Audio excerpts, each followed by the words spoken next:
Bem-vindos ao Espaço Estudo. Iniciaremos agora uma conversa muito importante sobre o assunto lógica. E, obviamente, do assunto lógica a gente tem que evoluir para o assunto ilógica.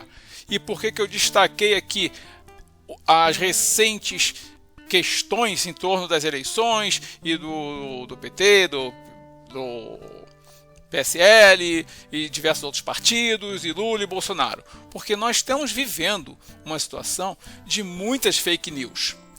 A lógica, ela é extremamente importante, mas aonde é que ela se aplica?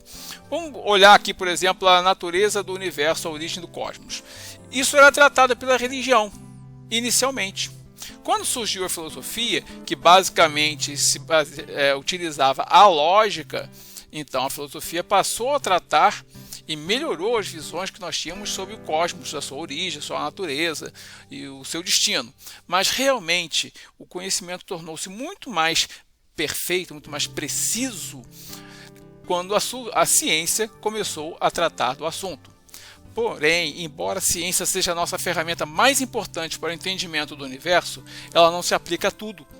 Por exemplo, as políticas, as ideologias. As ideologias não podem ser definidas através da ciência. Os valores humanos, os valores que orientam uma sociedade, também não podem ser definidos pela ciência. Isso não pode ser colocado na responsabilidade dela. Bom, a lógica, ela é tratada aqui em vestibulares e concursos de três formas. Ou questões específicas falando de lógica, ou através das questões discursivas, ou mais diretamente nas redações, em que a argumentação, entenda-se, uma boa argumentação é uma boa aplicação da lógica. Sem uma boa lógica, não há uma boa argumentação. Portanto, o estudo de lógica é essencial para vestibulares e concursos. Então, nós já temos um nível aqui de aplicação. Um segundo nível de aplicação é aqui, aonde nós não temos a ciência estabelecendo o que é, o que não é verdade. No campo das ideologias, no campo das religiões, no campo das eleições e opções políticas e, em especial, decorrente aqui do campo das eleições, as fake news. E isso não é um problema apenas brasileiro, isso aqui é um problema mundial. Portanto, a lógica, observando todos esses assuntos sobre os quais ela pode ser aplicada, a lógica é essencial para a vida. Continuando, o que são aqueles 4 textos? Aqui eu queria tratar de 4 textos em convergência. Por quê?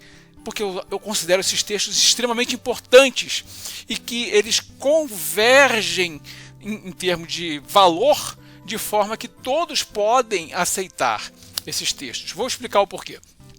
Eu tenho aqui uma seleção de 4 textos. Por que 4? Só tem 3 aqui.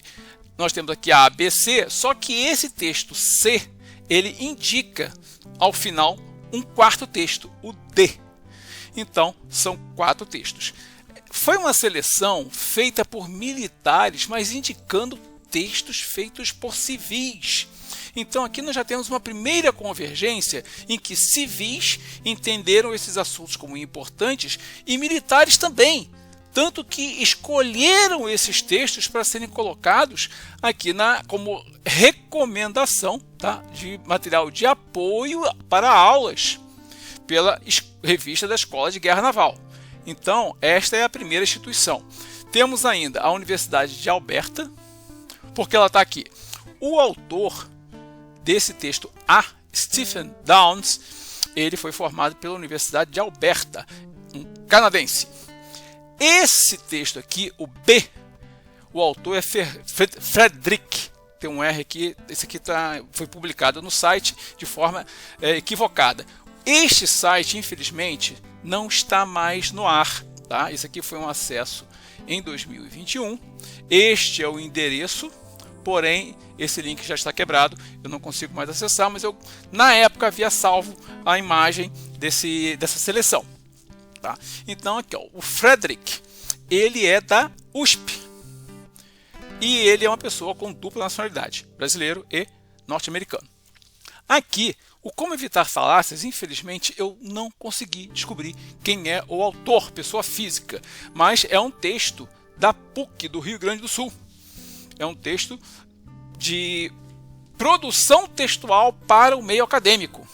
E o último, esse aqui, O Amor é uma Falácia, de Max Schumann. Max Schumann é formado pela Universidade de Minnesota, nos Estados Unidos.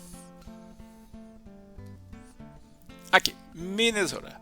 Ou seja, nós temos aqui um conjunto de militares, civis, universidades do Brasil e do exterior e universidades públicas e privadas. Todos convergindo, de certa forma, né, tacitamente, para a importância desse assunto. Um assunto que pode ser tratado sem fronteiras. Apresentando os autores. Se vocês perceberam, nesta tela eu apresentei as instituições. Estão a Escola de Guerra Naval, Universidade de Alberta, Universidade de Minnesota, a USP e a PUC do Rio Grande do Sul. Agora eu vou começar a apresentar as pessoas. O Stephen Downes, vocês me desculpem ter colocado aqui o artigo sobre ele em inglês, mas por que eu tive que colocar em inglês? Porque em português está impreciso. Ele é um filósofo canadense, como vocês podem ver aqui, com uma formação acadêmica, inclusive um doutorado na Universidade de Alberta.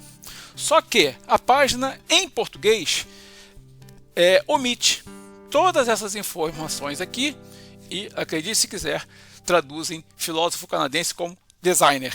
Então, eu não achei razoável, justo, colocar a página em português. Coloquei em inglês. Frederick Michael Little. Um enorme currículo, vocês deem uma olhadinha aqui. Aqui está com o país de origem do Brasil, mas ele tem dupla nacionalidade. E, obviamente, é um bom momento para lembrar. Manter o círculo virtuoso do YouTube. Curtir, inscrever-se, notificações ativadas e compartilhar. Bom, infelizmente eu não consegui descobrir quem foi o autor do texto utilizado pela PUC do Rio Grande do Sul.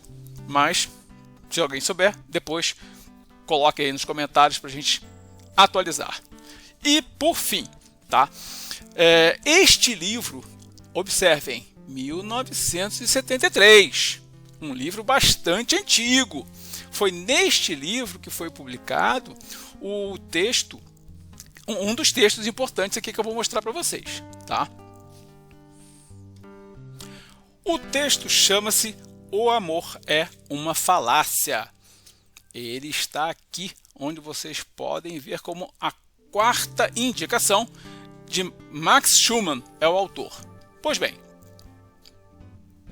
Max Schumann, aqui vocês podem ver um resumo da vida dele, é norte-americano e observem a data.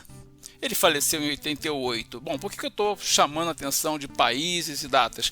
Porque a gente já percebeu que nos dias de hoje, qualquer opinião que é colocada de forma às vezes bastante razoável, é em seguida atacada de diversas formas. Ah, isso aí é porque ele é de esquerda, isso é porque ele é de direita, ele é comprado, ele está sendo pago para dizer isso. Olha só, não tem como, tá? O Schumann faleceu em 1988, muito antes dessas nossas confusões de fake news, de brigas políticas, etc. Então não dá para dizer que nenhum desses textos seja parcial ou seja feito sob medida para atender a A ou B. Como eu digo, esses 4 textos são muito importantes e eles são isentos. Nós podemos aceitá-los em seu conjunto como muito importante para analisarmos o que temos aí a analisar, tá? Pois bem, por que eu escolhi o primeiro texto a ser colocado, esse aqui? Claro, está disponível. Aqui está um endereço, tá, de um Google Drive. Temos aqui o QR Code que vai levar diretamente para o acesso, para vocês poderem baixar. É muito importante que vocês baixem e leiam, tá? Leiam isso. O texto, por que eu escolhi em primeiro lugar? Ele é curto e é muito divertido, é um texto hilariante. Em seguida, eu colocarei mais 3 textos, mas por enquanto vamos trabalhar apenas com este, tá? E pela primeira vez eu vou pedir que comentem. Mas por quê? Porque realmente é necessário que comentem. Eu gostaria que nos comentários me sugerissem exemplos. Assim que vocês tiverem lido esse texto, vocês vão ver que há 8 tipos, não que existam apenas 8 tipos, mas nesse texto são apresentados 8 tipos de inverdades, né, de falácias. Ainda não tratamos do que é a palavra falácia, mas vamos chamar de inverdade. Há 8 tipos de inverdades ali. Então, o objetivo é que nós consigamos identificar e classificar o maior número possível de inverdades, sejam elas antigas, sejam elas recentes, nacionais, estrangeiras, em qualquer campo do conhecimento humano. Tá? Como foi colocado lá no início, elas podem vir da religião, podem vir das ideologias políticas ou não políticas, etc. Em todos os campos da vida, fora daquilo que está já fora de dúvida pela ciência, nós vamos encontrar verdades, inverdades e fake news e falácias. Então o objetivo é trabalhar com isso. Precisamos selecionar. E como já é tradicional, aqui no final eu coloco a bandeira nacional. É um tempo que eu preciso para colocar alguns links para vídeos ou para playlists. Lembrando que a nossa bandeira é sem partido, ela é de todos nós desde 1889. Ok? Muito obrigado, continuem e baixem esse texto, leiam esse texto.